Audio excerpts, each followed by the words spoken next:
আসসালামু আলাইকুম গাইস, কেমন আছেন সবাই? আশা করছেন ভালো আছেন। আলহামদুলিল্লাহ আমি অনেক ভালো আছি।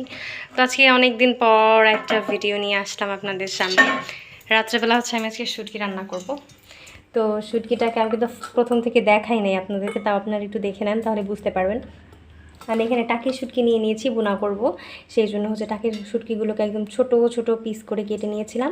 তারপর এটাকে গরম পানি দিয়ে ফুটিয়ে তারপরে ভালোভাবে গরম পানি দিয়ে ধুয়ে নিয়েছি। তো এটা এখানে রেডি রয়েছে। আর এই পাশে আমার কিন্তু রান্নার জন্য আমি প্যান বসিয়ে দিয়েছি। আর তার মধ্যে তেল দিয়ে দিয়েছি, এখনও কিছু দিই নাই। দেন এখানে পেঁয়াজ কুচি, রসুন কুচি, কাঁচামরিচ কুচি সবটা দিয়ে দেবো।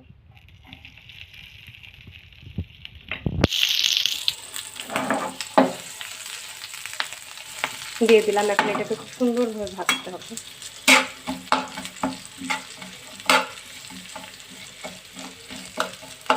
চুলার রাস্তা মিডিলে রেখে ভাজতে হবে, যেন পেঁয়াজ মরিচ রসুন এটা কোনোভাবেই পুড়ে না যায়, তাহলে কিন্তু শুটকির কালারটাও নষ্ট হয়ে যাবে। মিডিয়াম আঁচে রেখে এটাকে সুন্দরভাবে বেরেস্তা টাইপের করে ভাজতে হবে।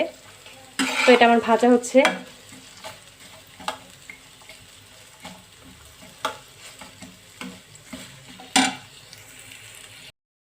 দেখেন ভিউয়ার্স, এর মধ্যে কিন্তু এটা নাড়তে নাড়তে অনেকটা ভাজা ভাজা হয়ে আসতেছে, এবং পেঁয়াজের মধ্যে থেকে যা ছিল একদম অনেকটাই ছুটে এসেছে। এই যে দেখেন। আর শুটকি ভুনা করতে বেসিক্যালি কিন্তু এখানে পেঁয়াজ রসুনের কারবারটা বেশি করতে হবে। পেঁয়াজ রসুন বেশি দিতে হবে, নাহলে কিন্তু আপনার শুটকিটা একদমই মজা হবে না। তো শুটকি রান্না করার এটা একটা টিপস বলতে পারেন, পেঁয়াজ রসুন বেশি পরিমাণে দিতে হবে এবং ঝাল তো থাকবে মাস্ট।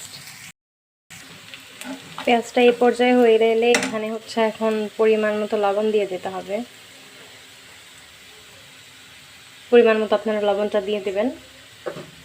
একদম লবণ কম হলেও ভালো লাগবে না, একদম লবণ বেশি হলেও ভালো লাগবে না। যেভাবে আর কি পারফেক্ট হয় সেইভাবে লবণটা দিয়ে নেবেন। দেন এটা একদম বেরেস্তা হওয়ার জন্য, যেভাবে পেঁয়াজটা আমরা ভাজি বেরেস্তা করার জন্য একদম ব্রাউন কালার, ঠিক সেই কালারটা নিয়ে আসতে হবে। এটাকে সুন্দরভাবে ভাজতে হবে, কোনোভাবে যেন পুড়ে না যায়, অনবরত নাড়তে থাকতে হবে। তো এই যে আমার পেঁয়াজটা কিন্তু ভাজা হয়ে গেছে। এবার এর মধ্যে লবণ দিব, লবণটা আমি আগেই দিছিলাম। দেন এখানে হলুদ মরিচ দিব। এই যে এখানে আমি 2.5 থেকে 3 চামচ মতো গুঁড়া মরিচ দিয়েছি। আপনারা যে এরকম ঝাল খান সেই অনুপাতে মরিচটা দিবেন। আর যেহেতু এটা শুটকি রান্না করা হচ্ছে, সেহেতু ঝালটা একটু বেশি হলেই মনে হয় ভালো হয়। তো এবার এটাকে সুন্দরভাবে তেলের উপরে ভাজতে হবে, নইলে কিন্তু হলুদ মরিচের একটা গন্ধ থেকে যাবে। আর এটা যদি তেলের উপর পেঁয়াজের সঙ্গে খুব সুন্দরভাবে ভাজা হয়, তাহলে কিন্তু আর ওই গন্ধটা আসবে না। আমরা এখন এটাকে সুন্দরভাবে কিছু সময় ভেজে নেব। দেন হালকা একটু পানি দিয়ে এটাকে কষিয়ে নিতে হবে। এই যে এটা অনেক সময় ভাজা হয়েছে, এখন সামান্য কিছু পরিমাণে পানি দিব। একদম অতিরিক্ত দেওয়া যাবে না, একদম অল্প একটু পরিমাণে আমি পানি দিচ্ছি, আপনারা দেখতেই পাচ্ছেন। দেন অল্প একটু পরিমাণ পানির মধ্যে এটাকে সুন্দরভাবে কষাতে হবে। দেন এর মধ্যে আমি টাকি মাছটা দিব। তো এটাকে এখন ঢাকনা দিয়ে কিছু সময় কষিয়ে নিতে হবে। ঢাকনাটা দিয়ে দিলাম, চুলাটা একটু মিডিয়াম আঁচে দিয়ে দেবো, কষাতে থাক কিছু সময়। এই যে ঢাকনা দিয়ে বেশ খানিকটা সময় আমি কষালাম। দেন এই যে দেখেন এরকম একটা কালার আসছে। এখন এর মধ্যে শুটকি মাছগুলোকে দিয়ে দিব।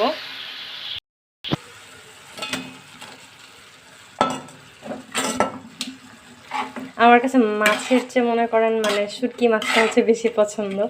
এমনি আমি মাছ খাবো না, কিন্তু এই মাছটাকে যদি আমাকে আবার শুটকি করে দেওয়া হবে, এটা তো আমার একদম ফেভারিট। তখন এটাকে খুব সুন্দরভাবে, আর এখানে কোনো প্রকারের পানি আমি অ্যাড করবো না, এটাকে এখন চুলার আঁচটা একদম কমিয়ে ঢেকে রাখতে হবে। দেন এটা আস্তে আস্তে করে হয়ে যাবে। তারপর আমি আপনাদেরকে লুকটা শেয়ার করে দেবো। এই যে এটা সুন্দরভাবে বলক এসে গেছে, এখন ঢেকে দেবো। আর আস্তে আস্তে এটা হতে থাকুক, 10 মিনিটের মতো টাইম লাগবে। দেখেন ভিউয়ার্স, আমি ঢাকনাটা তুলে দেন চুলার আঁচটা বাড়িয়ে দিয়েছিলাম।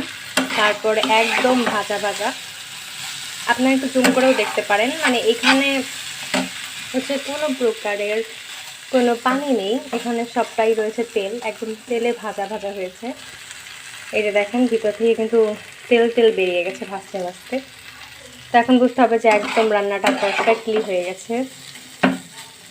তো আমার তো আর তর্স হয়েছে না কখন ভাত নিব কখন খাবো। তো তার আগে হচ্ছে আমি একটু টেস্ট করি, আপনাদেরকে সাথে নিয়ে আমি হচ্ছে আজকে ভিডিওটা বানালাম। এখন যদি টেস্ট করে আপনাদের সামনে এই রিভিউটা না দিতে পারি বলেন কেমন হয়? একদম লোভনীয়, জাস্ট লোভনীয়।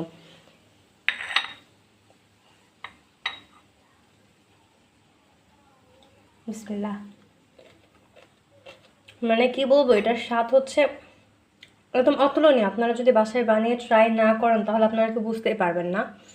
সো সবার কাছে আমার একটা রিকোয়েস্ট থাকবে, আপনারা যারা ভিডিওটা দেখেন প্লিজ চ্যানেলটা সাবস্ক্রাইব করবেন, কমেন্টস করে জানাবেন যে কেমন হয়েছে এবং আপনারা অবশ্যই এটা বাড়িতে ট্রাই করবেন।